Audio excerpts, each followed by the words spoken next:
Em um mundo que frequentemente nos empurra para confrontos diretos, para batalhas de ego e demonstrações de força, há uma sabedoria profunda e quase esquecida sobre como verdadeiramente triunfar sobre aqueles que se opõem a nós. Esta sabedoria não está nos manuais de estratégia corporativa ou nos guias de autoajuda que prometem vitórias rápidas. Ela se encontra nas reflexões de um dos filósofos mais mal compreendidos e, simultaneamente, mais profundos da história moderna, Friedrich Nietzsche. Quando falamos em destruir adversários, a primeira imagem que vem à mente é frequentemente a de um confronto direto, uma destruição literal ou figurativa. Mas Nietzsche nos oferece uma perspectiva radicalmente diferente, uma onde a verdadeira vitória não vem do embate frontal, mas de uma transcendência que torna o próprio embate irrelevante.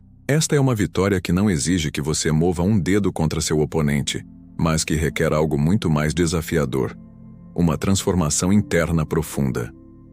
Nietzsche, o filósofo alemão que viveu entre 1844 e 1900, não escreveu especificamente sobre como destruir adversários. Seu projeto filosófico era muito mais amplo e profundo. Ele buscava uma reavaliação completa dos valores da civilização ocidental e uma nova compreensão do potencial humano. No entanto, em seus escritos sobre poder, vontade, autossuperação e autenticidade, encontramos insights poderosos que podem revolucionar a forma como encaramos os conflitos interpessoais e os desafios à nossa autonomia.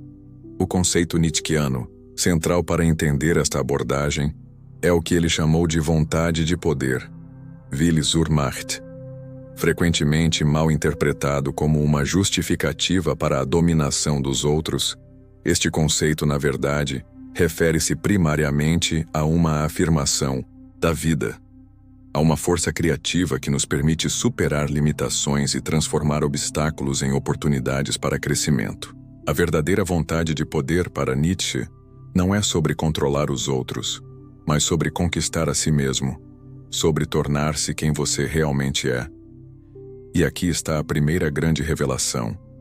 Quando você se concentra em desenvolver sua própria força interior, suas capacidades, sua autenticidade, sua excelência pessoal, você cria uma posição a partir da qual os ataques dos outros perdem seu poder. Aqueles que buscam diminuí-lo, controlá-lo ou prejudicá-lo dependem em grande parte de sua reação, de sua suscetibilidade à manipulação, à culpa, ao medo ou à necessidade de aprovação.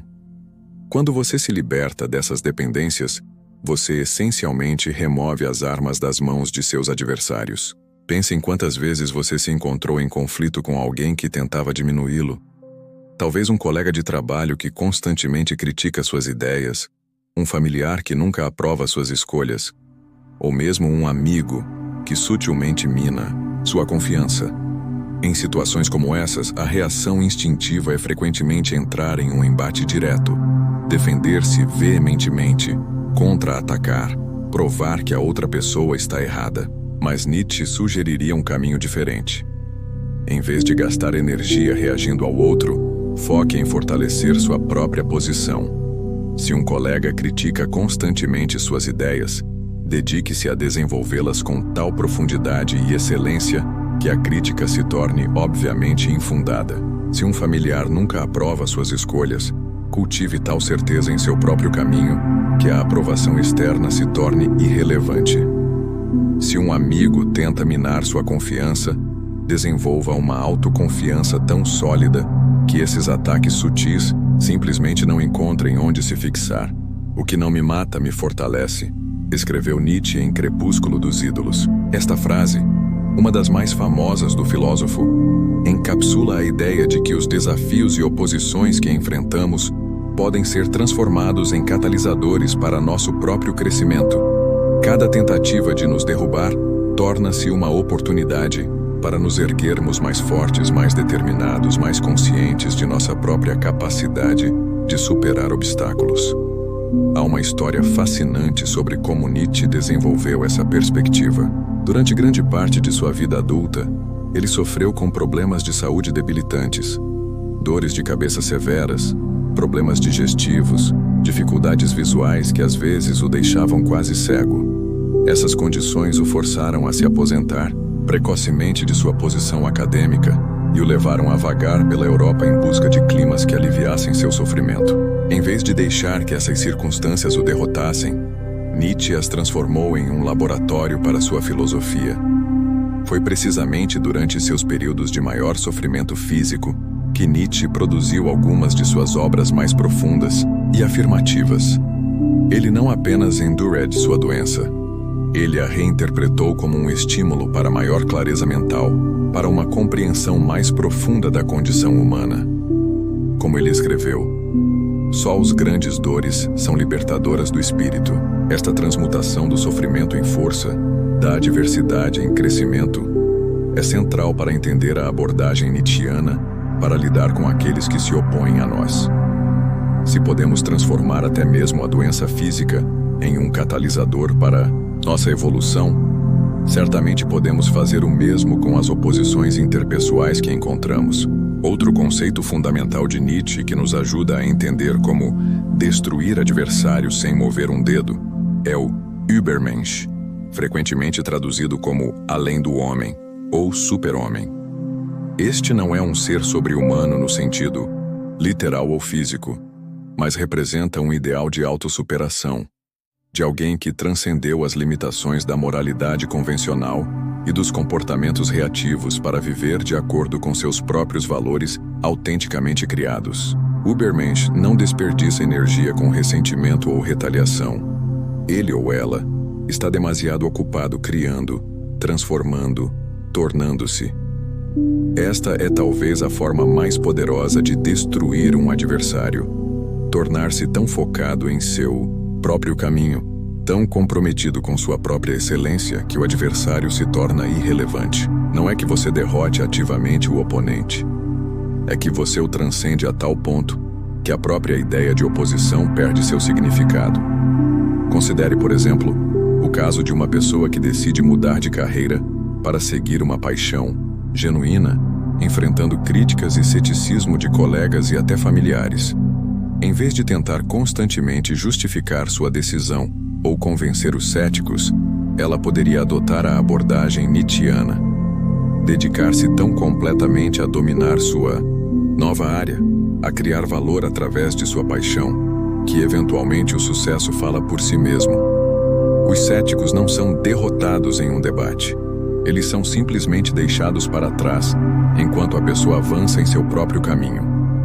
Isso nos leva a outro conceito-chave de Nietzsche: a transvaloração de todos os valores, Umwertung aller Werte.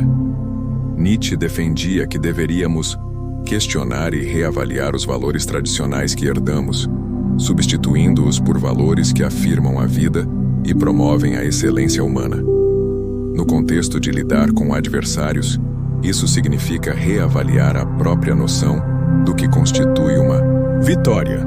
A visão convencional de vitória sobre um adversário geralmente envolve alguma forma de dominação direta. Vencer um argumento, provar que o outro está errado, obter reconhecimento público de que você estava certo. Mas a transvaloração nietzschiana nos convida a perguntar: são esses realmente os marcadores de uma vitória significativa? Ou existe uma forma mais profunda de triunfo? Talvez a verdadeira vitória não seja fazer com que o outro admita que estava errado, mas tornar-se tão seguro em sua própria posição que você não precisa mais dessa validação.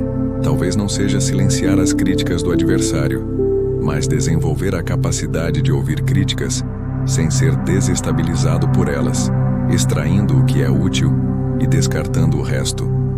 Talvez não seja garantir que todos reconheçam seu valor, mas conhecer seu próprio valor tão profundamente que o reconhecimento externo se torna secundário.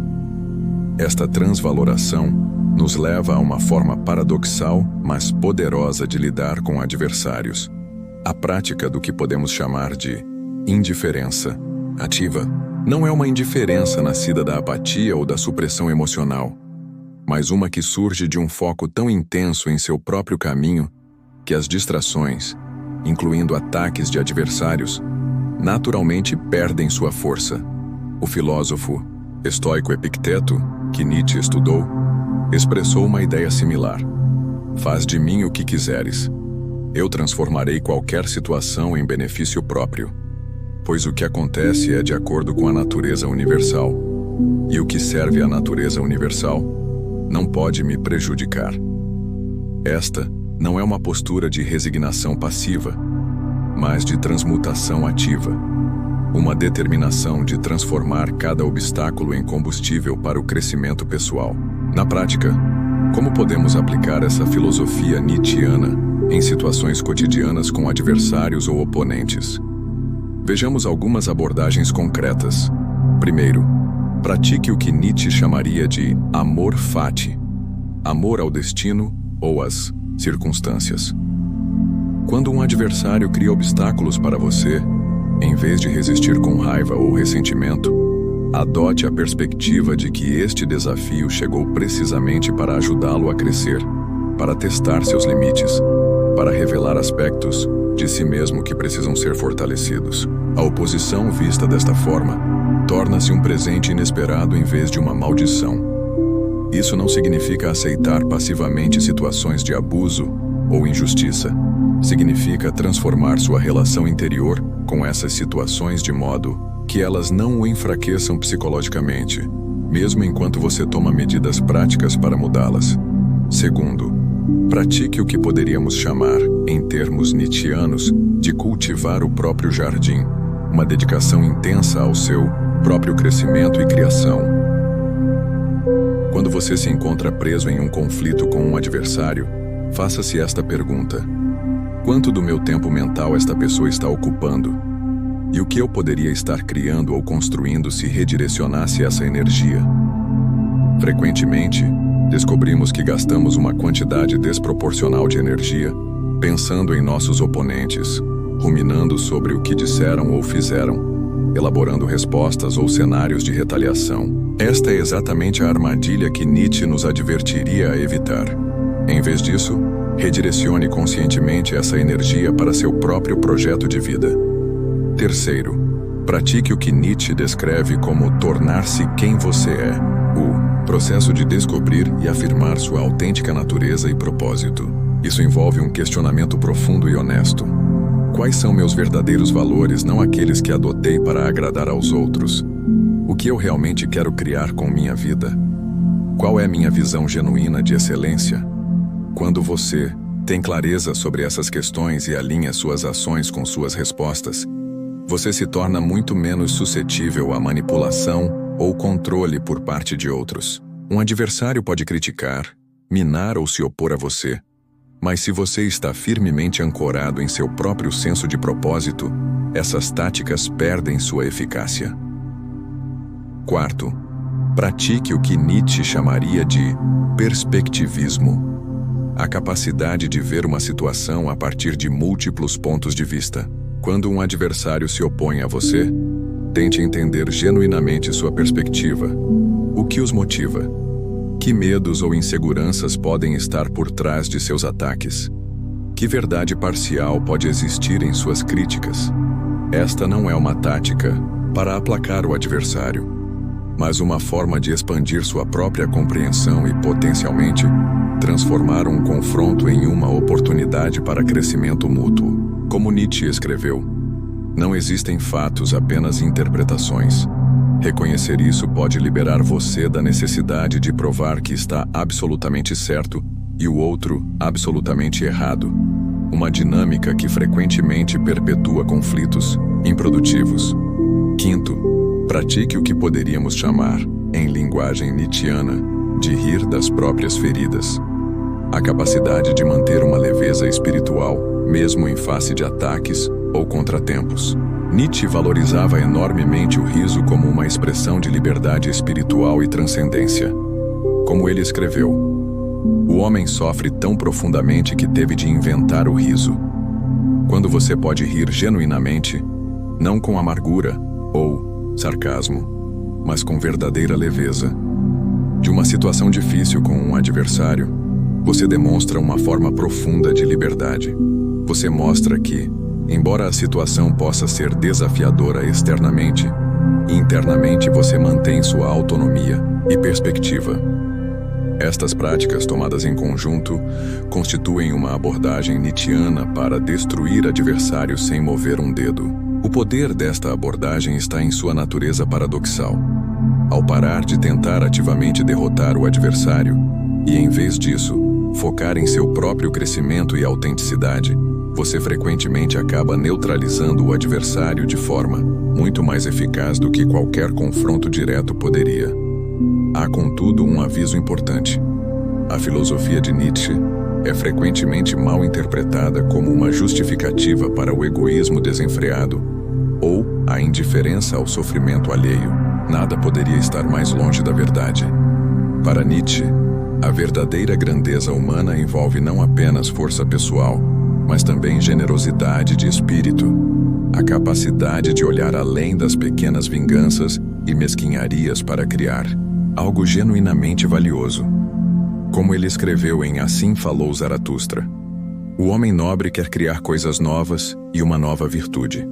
O homem bom quer as coisas antigas e que as coisas antigas sejam conservadas. A verdadeira nobreza, para Nietzsche, está na criação, não na destruição, na afirmação, não na negação. Portanto, destruir seus adversários sem mover um dedo não significa causar dano a eles através de meios indiretos ou sutis. Significa transcender completamente a dinâmica de adversário e vítima, criar um modo de ser tão poderoso e afirmativo que os outros são inspirados a crescer também, ou são deixados para trás enquanto você avança em seu próprio caminho. Vejamos um exemplo concreto de como isso poderia funcionar na prática. Imagine que você trabalha em um ambiente onde um colega constantemente tenta minar seu trabalho, toma crédito por suas ideias ou espalha rumores negativos sobre você. A resposta convencional seria entrar em um conflito direto, confrontar a pessoa, reclamar aos superiores, ou entrar em uma guerra de rumores e política de escritório. A abordagem nietzschiana seria fundamentalmente diferente. Em vez de focar sua energia no adversário, você a redirecionaria para produzir um trabalho de tão alta qualidade que se torna impossível ignorá-lo. Você cultivaria relações genuínas com outros na organização baseadas não em aliança contra seu adversário, mas em valor compartilhado e respeito mútuo. Você desenvolveria tal clareza sobre suas próprias contribuições que outros naturalmente reconheceriam seu valor. Eventualmente, uma de duas coisas aconteceria. Ou seu adversário mudaria seu comportamento, percebendo que suas táticas não estão funcionando e estão possivelmente prejudicando sua própria posição, ou ele continuaria com seu comportamento, mas se tornaria cada vez mais irrelevante à medida que você e seu trabalho crescem em influência e impacto. Em nenhum momento você precisou atacar diretamente, retribuir na mesma moeda, ou mesmo dedicar significativa energia mental ao seu oponente. Você simplesmente se concentrou em seu próprio caminho com tal intensidade que a oposição perdeu seu poder sobre você. Esta abordagem requer paciência e disciplina interior. Em um mundo acostumado com gratificação instantânea e resolução rápida de conflitos, a estratégia nietzschiana pode parecer frustrante a princípio. Não oferece a satisfação imediata de dar o troco ou vencer uma discussão. Em vez disso, opera em um prazo mais longo e em um nível mais profundo.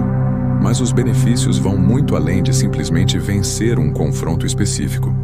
Ao adotar esta abordagem, você desenvolve uma resiliência e autonomia interior que o serve em todos os aspectos da vida. Você se torna menos reativo e mais criativo, menos focado em provar seu valor aos outros e mais dedicado a criar valor de acordo com seus próprios padrões de excelência.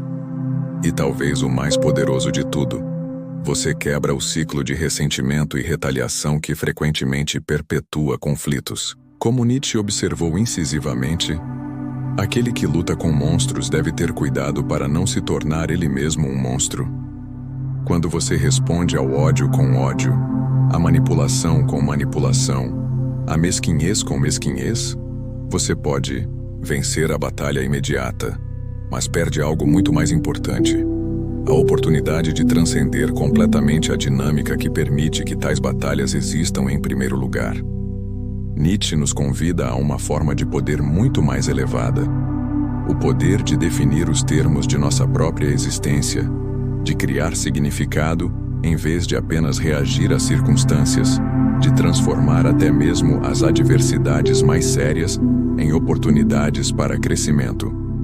Quando abraçamos este poder, descobrimos que muitos de nossos adversários não são realmente inimigos no sentido tradicional, mas catalisadores para nossa própria evolução. Você deve ter caos dentro de si para dar à luz uma estrela dançante, escreveu Nietzsche. Os desafios e oposições que enfrentamos podem ser precisamente o caos que precisamos para criar algo verdadeiramente extraordinário. Visto desta perspectiva, aqueles que se opõem a nós nos oferecem inadvertidamente um presente, a oportunidade de fortalecer nossa determinação, clarificar nossa visão e aprofundar nossa autenticidade. Esta é, em essência, a sabedoria nietzschiana sobre como destruir seus adversários sem mover um dedo. Não através de táticas de manipulação ou confronto indireto, mas através de uma autotransformação tão completa que a própria noção de adversário começa a se dissolver. Quando você se torna verdadeiramente quem é, quando vive de acordo com valores criados a partir de sua própria experiência e visão, quando transforma cada obstáculo em uma oportunidade de crescimento, você não apenas neutraliza seus oponentes, você transcende a própria dinâmica de oposição. E esta talvez seja a maior vitória possível. Não derrotar um adversário específico, mas libertar-se da necessidade de ver o mundo em termos de adversários e aliados, vencedores e perdedores, domínio e submissão. É cultivar a capacidade de engajar-se com os outros, mesmo aqueles que discordam de você ou desafiam seu caminho, a partir de uma posição de força interior e generosidade de espírito. Como Nietzsche escreveu, o segredo da colheita maior é a semeadura, e o segredo da vida é morrer. Ao morrer para as velhas formas reativas de lidar com adversários, formas baseadas no medo, na defensividade, na necessidade de aprovação, você semeia as condições para uma vida de muito maior poder, autenticidade e impacto. Este é o convite final de Nietzsche. Não apenas para vencer batalhas específicas, mas para elevar-se a um nível onde essas batalhas perdem sua importância, onde sua energia não é mais drenada por pequenas lutas de ego, mas direcionada para criar algo genuinamente valioso, para se tornar uma expressão viva daquilo que você valoriza mais profundamente. É nesse estado que você verdadeiramente destrói seus adversários, não prejudicando-os, mas transcendendo completamente o jogo em que eles ainda estão presos.